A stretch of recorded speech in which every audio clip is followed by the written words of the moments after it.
Hi guys, it's me again. I know it's been quite some time since I've done a video, and I'm sorry for that, but I've been working on a project for almost 4 years, and I finally completed it. It's my book. It's called Life's Lessons, Letters from Mama Faye. I've worked very hard on this for a very long time, and when I first started writing it, I was writing it for my granddaughter that was taken from me. Unfortunately, through a very difficult part of my life, I found out that my second husband had seduced my daughter, had been seducing my daughter since she was about 15 years old. And he finally convinced her to take my grandchild and run off and marry him. It was not a good time in my life. There was a lot going on, and it's a very long, long story full of all kinds of deceit and treachery. Anyway, after that was all said and done,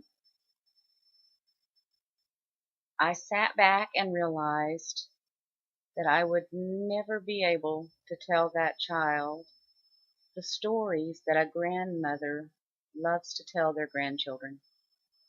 I would never be able to pass on advice that I would want to give to her.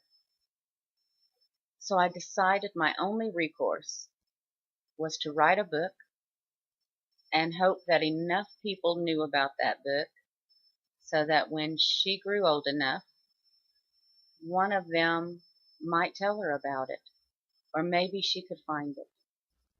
So I started writing this book for my Kaya, from her Dammy.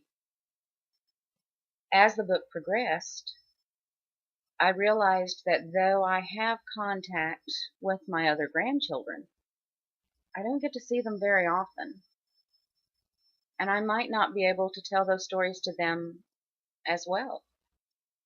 So the book became for all of my grandchildren and my adopted grandchildren.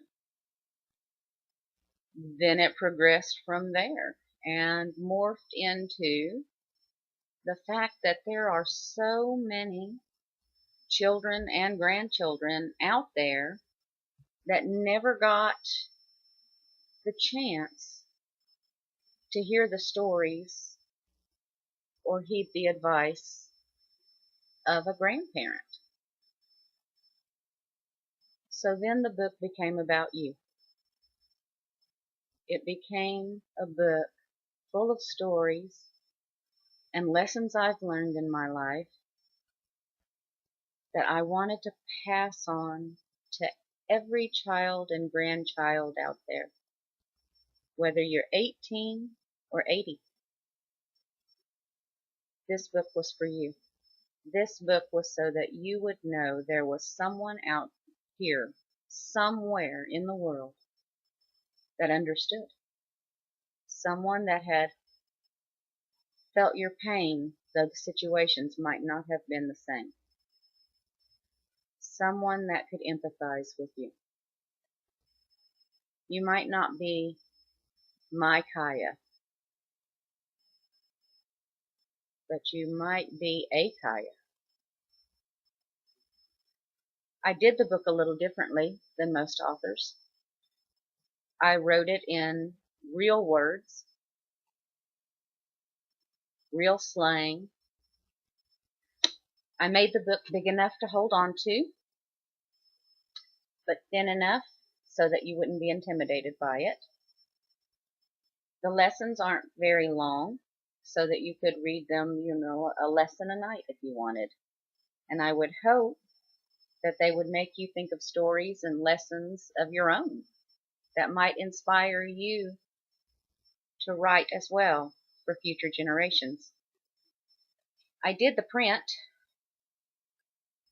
I don't know if you can see that, but it's very big, very bold, so that everybody could see, even if you're like me and a little sight challenged. I wanted to read you a quick example of one of the lessons, so you have an idea before you purchase the book. This is lesson 35. I spent the past weekend sitting with a hospice patient. I normally do really well with death and helping the families adjust.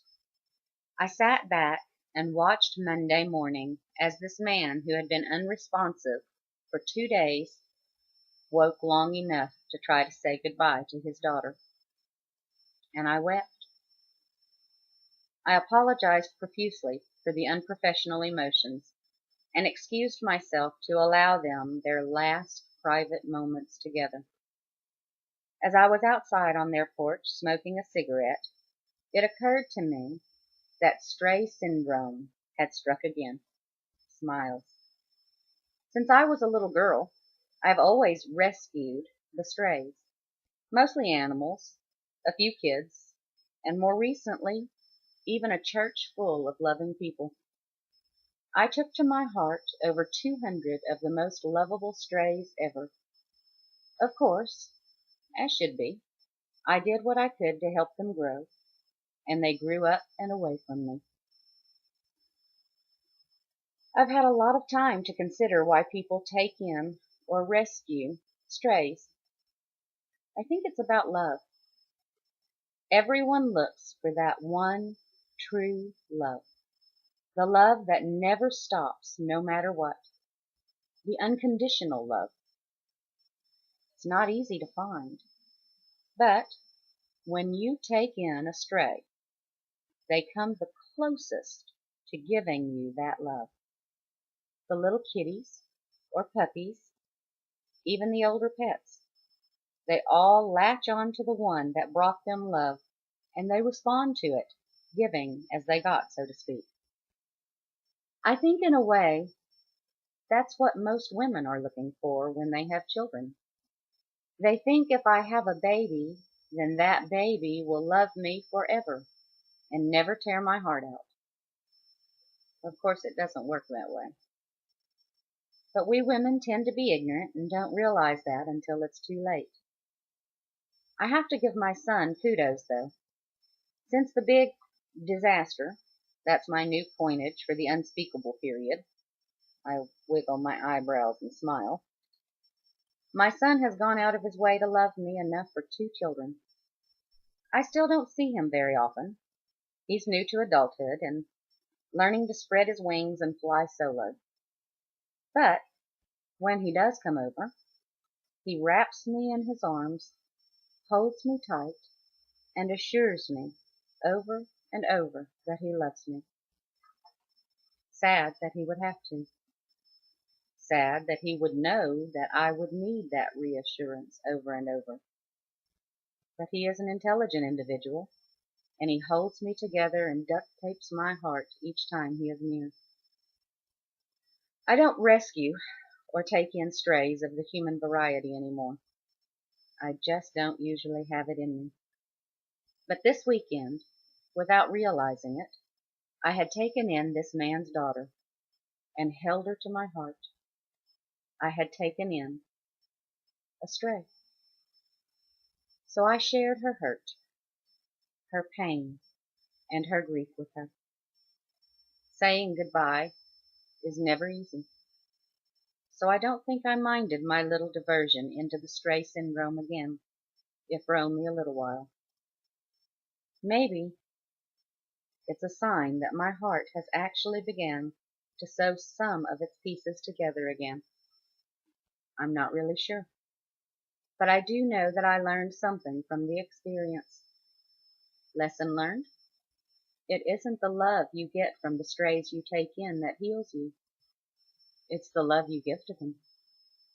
May your hearts always be open to the strays that come into your life. Mama Faye. So that's an example. I have to say thank you for the wonderful reviews that have been popping up on Kindle about the book. I really do appreciate it.